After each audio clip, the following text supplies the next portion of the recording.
बिस्मिल्लाहिर्रहमानिर्रहीम। अस्सलामुअलैकुम। कैसे हैं आप सब।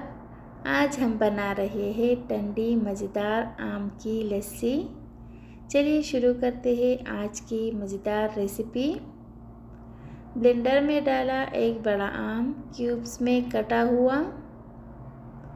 पके हुए मीठे आम का इस्तेमाल करें ताकि चीनी का मिक़दार कम रख सके।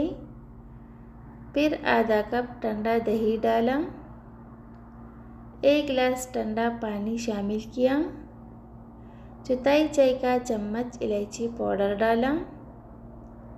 ज़्यादा गाढ़ी लस्सी पसंद हो तो दही ज़्यादा और पानी कम डालें।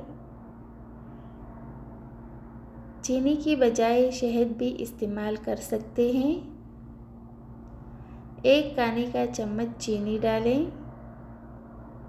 सब चीज़ों को अच्छे से ब्लेंड करें यहाँ तक कि लस्सी क्रीमी हो जाए। मज़ेदार मैंगो लस्सी तैयार है। ग्लास में निकालें, चाहे ऊपर से पिस्ता या बादाम से गार्निश करें। अगर वीडियो पसंद आए तो लाइक शेयर करें, सब्सक्राइब करना ना भूलें। फिर मिलती हूँ एक नई रेसिपी के साथ, तब तक के लिए अल्लाह हाफिज़।